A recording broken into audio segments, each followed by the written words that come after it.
Antes da gente entrar na jornada do herói mesmo, eu queria só que a gente pontuasse a diferença entre o vilão e o herói. Porque os dois têm uma trajetória também. Sim. Mas eu acho que as escolhas que o vilão faz são diferentes do herói. O que a gente poderia... Qual a diferença? Porque o vilão tem um arco e o herói tem um arco nas boas histórias. Sim. E o que diferencia um de outro? Por que a gente chama um de herói e o outro de... Acontece que muitos vilões acreditam que são heróis. Exatamente. Tem até aquela frase, né? Eu sou o herói da minha própria história. Então, a gente vê isso no Thanos. O Thanos, claramente, ele acredita que ele é o herói. Ele não acha que é o vilão. São raras as vezes em que a gente vê o vilão que ele sabe que é o vilão. Acontece. É óbvio que acontece, principalmente com psicopatas ou criaturas, né? Como Sauron, obviamente, ele tem noção de que é vilão.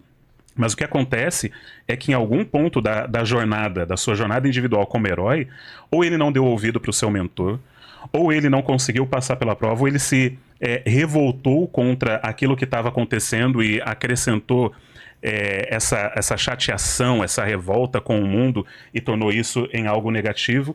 Ele não soube lidar com a sua jornada, não focou no seu objetivo final, mudou, seja por revolta, chateação, seja por um desejo ruim, seja por orgulho, por ego.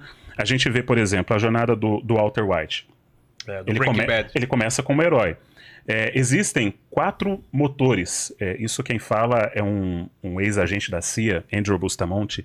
Ele fala que existem 4 motores do ser humano, que é a sigla RICE. O R é de recompensa, então você vai fazer algo porque quer ganhar algo. O I é de ideologia. Você vai fazer algo porque acredita muito nisso, porque você acha que é certo, seja pela religião, pela política, você acha que é o certo. O C é de coerção. Você vai fazer porque estão te forçando a fazer, então por que eu vou entrar na jornada do herói? Estão me forçando, eu nem queria ir. Me forçaram a entrar nessa jornada aqui. E o E, que é de ego. O Walter White, por exemplo, ele começa a sua jornada porque ele tá ferrado, é coerção. Não tem escolha. Ele não tem escolha. Ele tá com câncer, ele tá sem dinheiro, ele precisa fazer alguma coisa para ajudar a sua família depois que ele partir. Ele toma uma decisão errada, só que depois ele continua, não é por dinheiro, não é por coerção, ele continua só pelo ego. Então, a cabeça dele mudou nesse momento sobre o motivo pelo qual ele estava na jornada. E isso faz com que a jornada dele mude também. E aí mistura herói com vilão. Daí vira o anti-herói e o anti-vilão. No caso dele, vira vilão total. Eu sempre achei, tem até uma frase na saga Espadachim de Carvão, em todas as livrarias. Tem um personagem que uma hora fala assim que na visão dele, o herói ele tá sempre atormentado por dúvidas, enquanto o vilão ele tá sempre com muitas certezas. A impressão que eu tenho nessas estruturas, nas boas estruturas, é que o vilão ele não questiona a maioria das decisões dele. E enquanto o herói, ele o tempo todo ele duvida de si mesmo. Aí tem as etapas que a gente pode passar aqui, mas ele duvida de si mesmo, ele não tem certeza se aquilo ali é o caminho correto, ele não sabe se ele foi escolhido para aquela missão, enfim. Eu tenho a esse nível de humildade, né? Eu acho que os vilões, quando você vê, eles estão muito corretos do que eles estão fazendo, eles são muito arrogantes, né? E claro, tem níveis, você tem vilões mais bidimensionais que funcionam em fábulas, em determinadas obras, como você falou, alguns são maus porque são maus, né?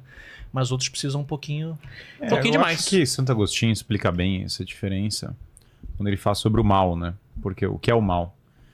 Porque no fundo o que existe a realidade, não existe uma substância má, não existe a substância do mal, achei a célula má. Uma bolota o mal negra. é uma bolota má, o mal é a ausência do bem, o mal é como um escuro, é igual você falar, existe o buraco, existe o escuro. Na verdade, eles existem como uma negação de algo. E como existem coisas boas no mundo, você pode colocar bens menores no lugar de bens maiores. Então, por exemplo, o sexo é uma coisa boa, no entanto, o adultério é uma coisa ruim. Quer dizer, não é que o ato sexual é uma coisa má per se, é que você está colocando ele fora do seu lugar adequado. O caso do Cypher lá do Matrix, ele está escolhendo um bem menor, o bife, o conforto dele, em comparação com um bem maior, que é a verdade. Bom, a verdade já é o maior bem, já é o maior choque que você tem, mas o heroísmo, o cuidado das pessoas verdadeiras, né? Porque você não tem como proteger pessoas se você está vivendo uma vida de ilusão. Então o mal aqui envolve uma escolha por bens inferiores e um fechamento da alma para uma ordem superior. Porque você tem um fechamento da alma, a alma aberta para a realidade, para a verdade, para o bem, para a beleza, né? Por mais que ela tenha dificuldades, vícios, quedas, ela continua indo em direção a uma ascensão. Então, por exemplo, o Frodo no Senhor dos Anéis tem momentos que ele se afasta da missão dele, que ele falha, que ele cai, tem até o momento derradeiro ali que ele se perde. No entanto, o Frodo cai fazendo o quê? O Frodo cai sacrificando pelas pessoas para destruir o mal. Então tem um contexto muito específico dessas quedas, é exatamente a jornada heróica. O Sauron é a jornada oposta, você vê uma história muito trágica de um ser angélico inicialmente, porque todos os Maiar são seres angélicos, que tinham um propósito de criação, de forjar coisas, e que começaram a amar muito mais a glória da obra que eles criavam.